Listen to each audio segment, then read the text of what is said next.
I have put you to the inconvenience of coming all the way to Delhi in this season, but I am sure that in view of the importance of the subject we are going to discuss in this conference and the outcome of the results that we expect, you will not regret your having come to the capital.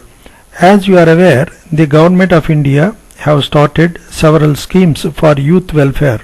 Something has already been achieved within a short time, but a great deal still remains to be done in the field of games and sports. Sports and games have a very important role to play in the building up of a healthy nation, but we cannot say that they are playing that role in our country effectively at all.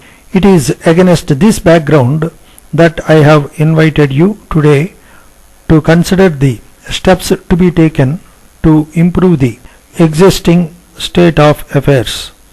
I have not put before you any fixed agenda, as I would like you to raise whatever points you may consider especially significant. It will not be possible for the conference to go into details, and we can perhaps leave that to a smaller committee which may be set up to advise the government from time to time on all matters relating to this subject. Here we can usefully confine ourselves to a discussion of the main questions. We must consider the resources, both human and material, at our disposal and examine how they can be used to the best advantage.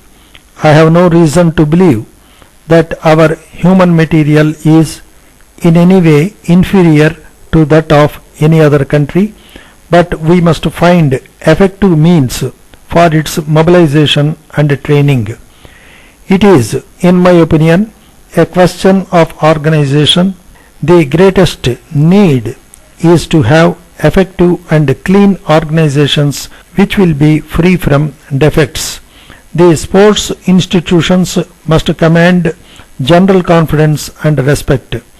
They must therefore be not merely good, but also appear to be good, so that their leadership is accepted and the largest possible numbers come into the fold of sports. We must draw into sports leaders and organizers who are really interested in sports and remove those who simply seek personal advantage. In this connection, I would like to stress another point.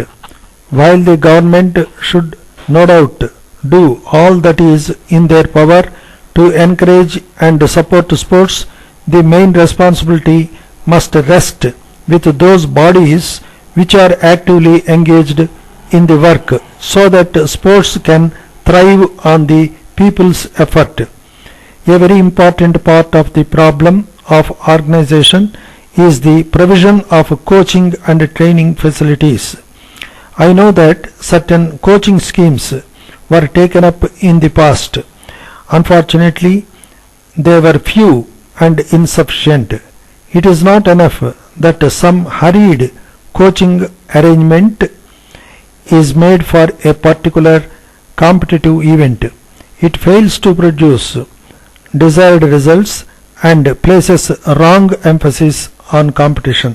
What is mainly needed is not only success in competition, but the building up of a nation physically fit and filled with the spirit of sportsmanship.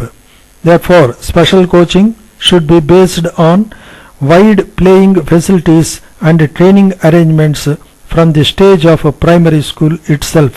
The two principal problems of material resources are those of playgrounds and finances.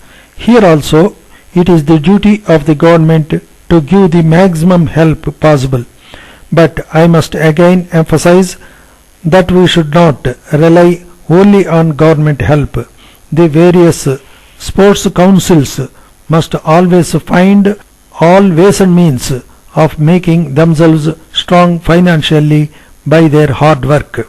Measures Premier General Stores, Trunk Road, Guntur.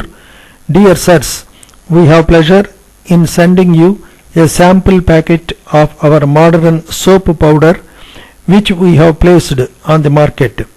As a result of a long and careful research, this product has been brought into being. We are confident that it will fulfill a long felt need. From the catalogue enclosed, you will find that it possesses many special merits which place it ahead of other competitors. It is highly economical. It dissolves readily in water and cleans all kinds of clothes quickly. The use of this new powder will save a lot of labor in rubbing and rinsing. 20 grams of powder mixed in a bucketful of water will work wonders even with a dozen pieces of clothes. A novel feature added to this is that it acts equally well on any type of cloth. Moreover, it gives a longer life to the clothes. We have engaged our representatives in the districts all over the country in order to carry on door-to-door canvassing of our product. They explain to the consumers the better quality of our soap powder by means of practical demonstration. We have been receiving many enquiries from different parts of the country. This goes to prove that the public at large have recognized the merits of the product. We are therefore confident that its usefulness will easily enable you to find a ready market. Yours faithfully.